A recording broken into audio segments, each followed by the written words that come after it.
Bonjour à tous et bienvenue dans ce nouveau vlog. Si vous venez de voir le film Split et que vous voulez en savoir plus sur la condition de Kevin ou vous êtes tout simplement curieux à propos du Teddy, vous êtes au bon endroit. Pour ceux d'entre vous qui ne me connaissaient pas, je m'appelle Miguel et je me suis donné pour mission de rendre la psychologie accessible à tous. Avant d'aller plus loin, n'hésitez pas à me suivre sur Instagram et à vous abonner à cette chaîne YouTube. Dans cette vidéo, nous allons aborder l'histoire et l'origine du TDU, en gros comment ce trouble a été découvert et défini au fil du temps.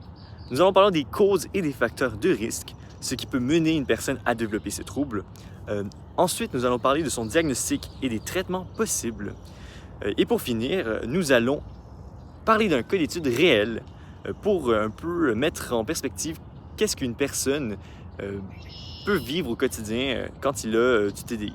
En passant, je me suis basé sur des articles scientifiques fiables, dont plusieurs articles évalués par des pairs, ainsi que le DSM-5-TR, qui est la référence en matière de diagnostic de troubles mentaux. Toutes les informations citées seront mentionnées clairement avec leurs sources en format APA.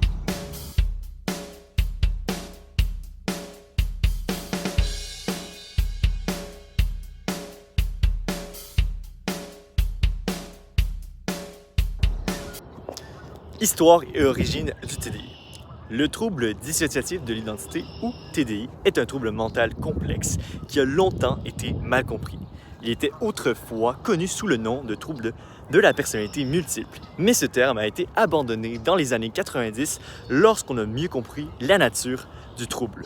Le nom a officiellement été changé dans le DSM-4 pour refléter une réalité clinique plus précise. Il ne s'agit pas simplement d'avoir plusieurs personnalités, mais plutôt une fragmentation de l'identité liée à des traumatismes. Ce trouble a été reconnu pour la première fois dans le DSM-3 en 1980, puis redéfini dans les versions suivantes du manuel, jusqu'à la version actuelle, le DSM-5-TR, qui décrit le TDI comme une perturbation dans l'intégration de l'identité, de la mémoire, de la conscience, des émotions et du comportement. Une personne atteinte de TDI présente au moins deux identités ou états du moi distincts qui peuvent prendre le contrôle de son comportement de façon récurrente.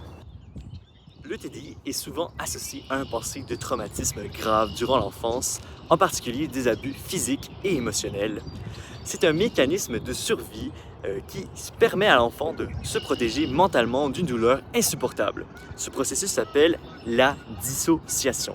Chez les enfants qui vivent des traumatismes extrêmes dès un jeune âge, la dissociation peut aller jusqu'à la création d'identités distinctes. Chaque identité remplit un rôle spécifique pour aider l'enfant à fonctionner malgré le chaos. Pendant longtemps, le TDI était considéré avec scepticisme dans la communauté médicale. Cependant, les études comme celle de Gleave et al. En 2001 ont montré que le TDI possède des critères de diagnostic clairs, des marqueurs psychologiques spécifiques et des réponses au traitement mesurables, ce qui en fait un diagnostic psychiatrique valide. Maintenant, le TDI est rare, même si il existerait chez environ 1% ou 1,5% de la population. Il est souvent diagnostiqué chez les femmes, bien plus que chez les hommes. Et cela pourrait s'expliquer par un sous-diagnostic chez les hommes ou une différence d'exprimer les symptômes. Enfin, le contexte socio-culturel influence aussi la reconnaissance du trouble. Par exemple, dans certaines cultures, exprimer des pensées ou des voix intérieures peut être perçu comme spirituel ou symbolique, ce qui peut rendre le diagnostic plus difficile.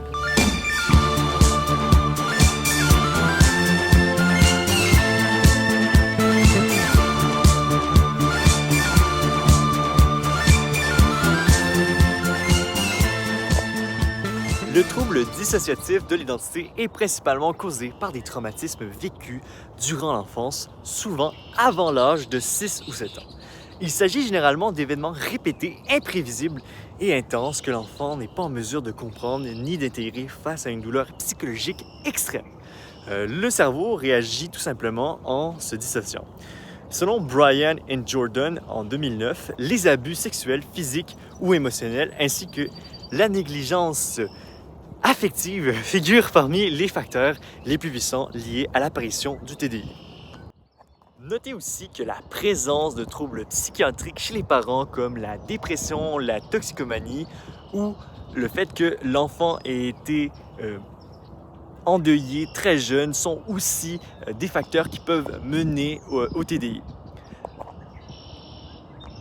Il ne faut pas négliger cependant les facteurs environnementaux qui marquent une instabilité, comme par exemple les placements successifs en famille d'accueil. On peut parler aussi du déracinement culturel, de l'isolement social de manière prolongée. Toutes ces choses-là aggravent la dissociation, en particulier chez les jeunes vulnérables. D'un autre côté, on peut aussi parler des facteurs biologiques.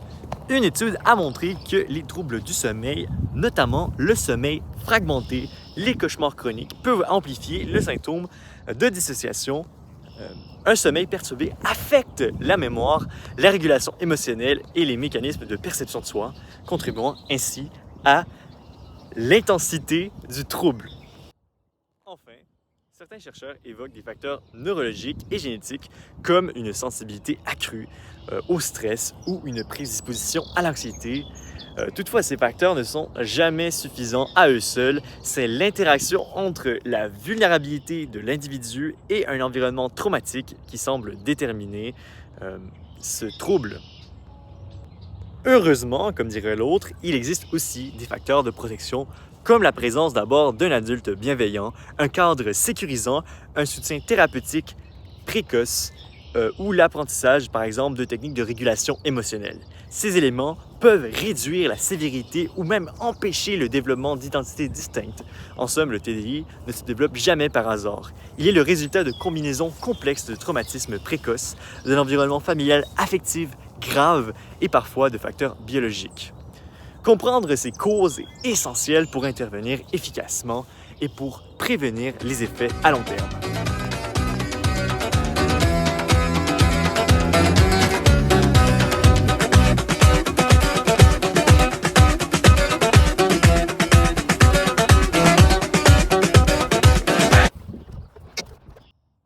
Un critère clé du diagnostic est la présence de troubles de mémoire récurrents qui ne s'expliquent pas par un oubli normal. Ces amnésies peuvent concerner des événements du quotidien, des souvenirs traumatiques ou des informations personnelles importantes. L'évaluation se fait souvent à l'aide d'entretiens semi-structurés comme le CID, Structural Clinical Interview for DSM Dissociative Disorder, ainsi que des questionnaires spécifiques tels que l'échelle des expériences dissociatives, DES. Il est essentiel d'exclure d'autres diagnostics qui peuvent présenter des symptômes similaires, comme par exemple, c'est très courant, la schizophrénie, les troubles bipolaires ou les troubles de la personnalité borderline. Le traitement du TDI est généralement un processus long et progressif.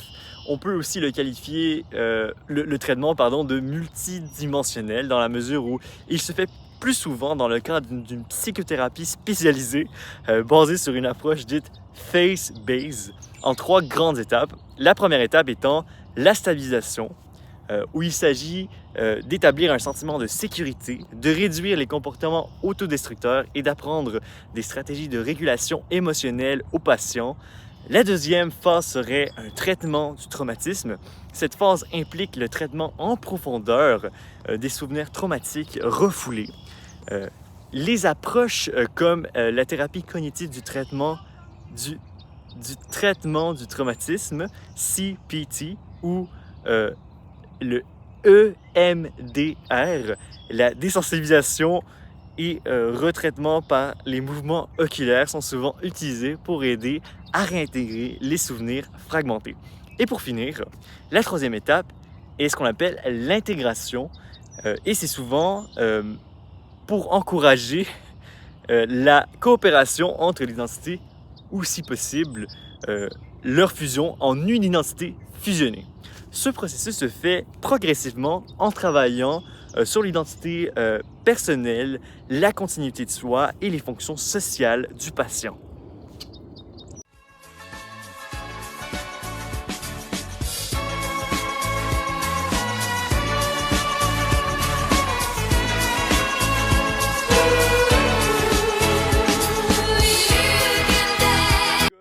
Dont j'aimerais vous parler maintenant, c'est l'histoire d'un adolescent adolescent de 16 ans qui vivait à Séoul au moment des faits et qui avait été initialement diagnostiqué avec de la schizophrénie à tort.